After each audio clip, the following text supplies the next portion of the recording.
In this workshop video on reading comprehension, we want to take a few moments to walk through some protocols that can help you to comprehend or read critically a text.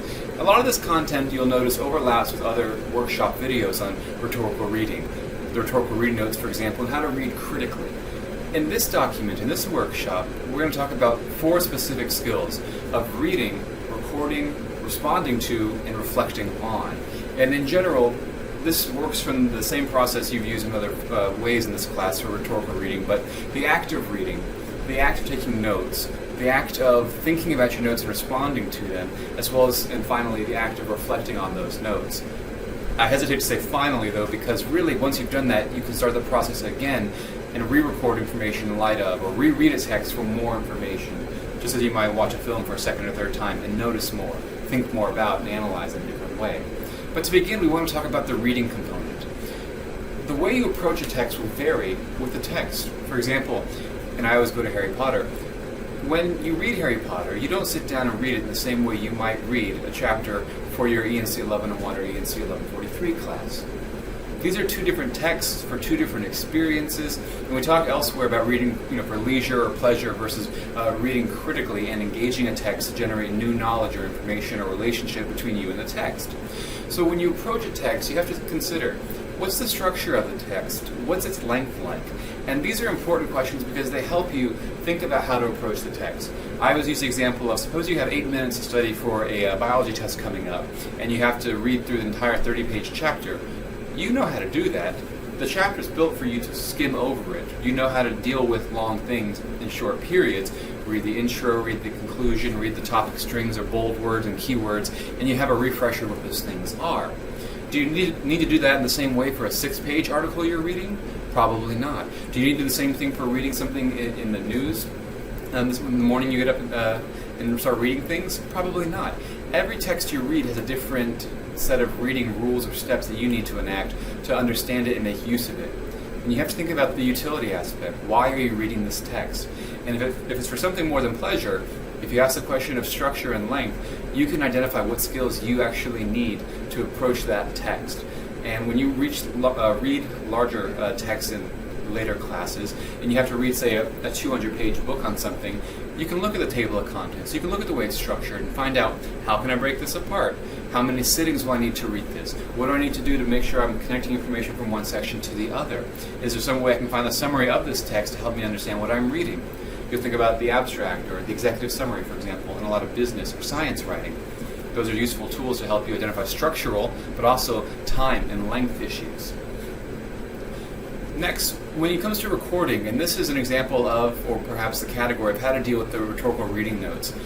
Your recording of notes is a way for you to practice actively by writing out, not just saying, I'm going to remember this later, the information about an author, the background to an author, why this author is writing about this topic. If he's a scholar of literature, writing on literature kind of makes sense. If you find out you've got a physicist, however, writing about the humanities or writing about language acquisition, you might think, well, it's kind of odd.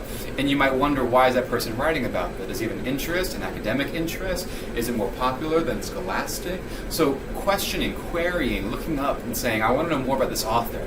That's active engagement, that's critical reading. And as you're recording notes as you're reading a text, that's what you're trying to do. Look up words I don't know, look up people I don't know, look up quotes I don't know, see what things are being drawn from to make this text what it is.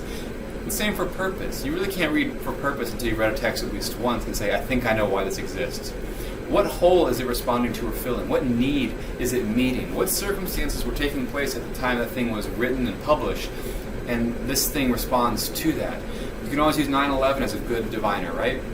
You can tell when something was written after 9/11 because it's marked by it. Nothing that's written after 9/11 can't not have that mark because we live in a 9/11 world or post 9/11 world. So things will bear that mark. Evidence. Evidence is a component of purpose, right? Or thesis. Evidence doesn't do anything by itself. Evidence supports an argument. So you have to look through a text and say, well, what kind of evidence am I noting? Oftentimes we highlight, we use asterisks, we circle things we think they're really important or evidentiary. Maybe you mark something with an E in the book and say this is evidence of something, and you tie it back to.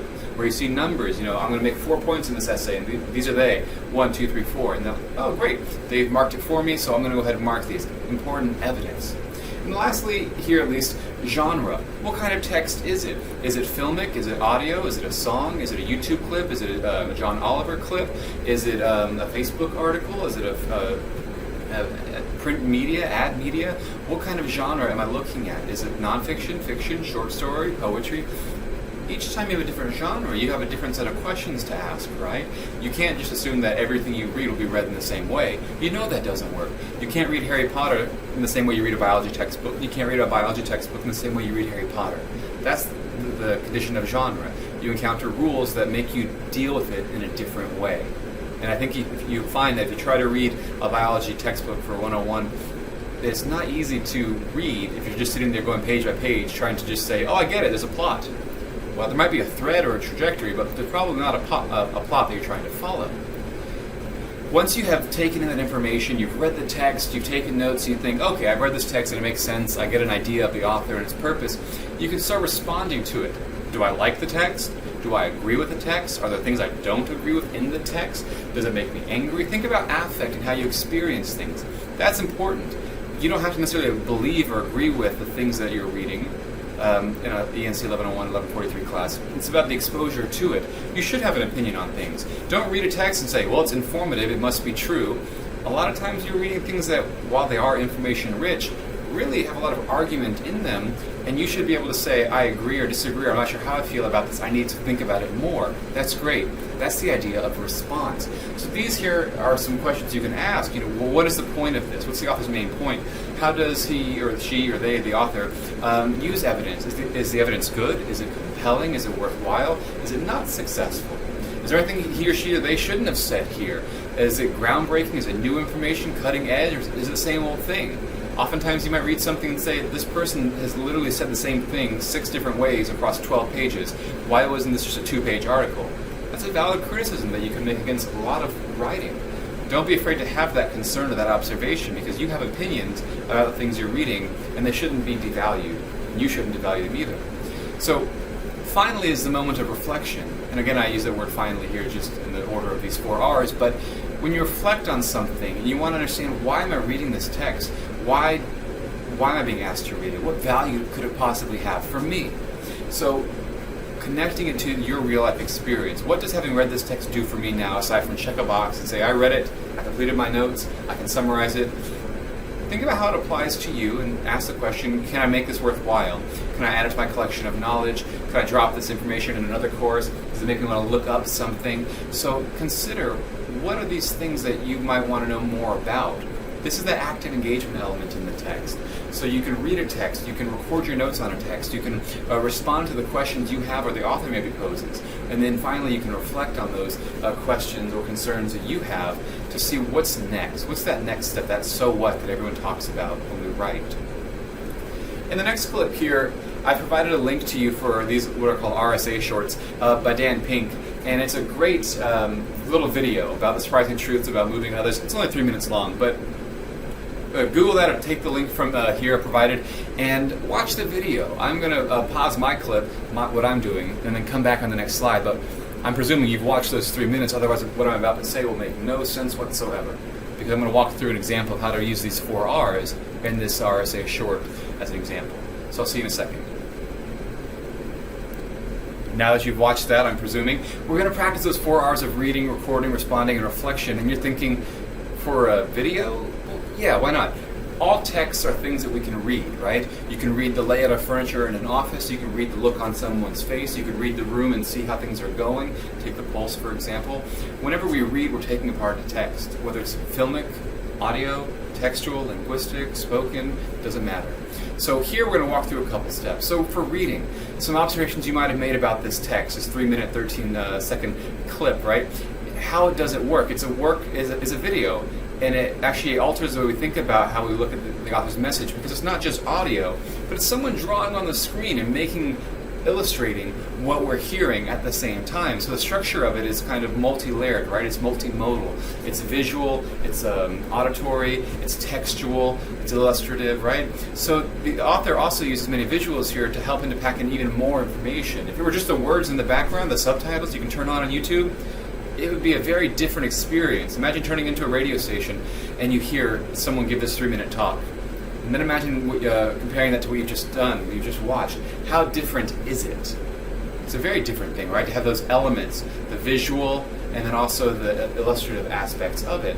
And then also length. It's just a short thing. Like most of the content in this course, they're short texts we use, 3 to 5 minutes, maybe 3 to 10 minutes for engagement purposes. You're not trying to sit for 15 minutes in a lecture and listen to someone drone on about something. Hopefully I'm not doing that for you now. But instead you're trying to make things worthwhile and fit in where you need them. Taking information available to you, at 3 in the morning or 3 in the afternoon, wherever you need it to make it make sense. In terms of recording, we can ask a bunch of information here, right? There's a lot of questions we can ask. We can ask, who is Dan Pink? Well, if we don't know off the top of our heads, and who would, right? It's a simple name, 2 syllables. You can look that person up and find out his background. You can find out about his being an author, his knowledge on business, the workplace, and social behaviors. You can find out that he's sold out a lot of books on these topics. So all of a sudden, we're finding out he's a credible source on this topic. Well, is that worth knowing? Well, maybe it is, maybe it isn't. We have to ask that question to find out if it is worth knowing.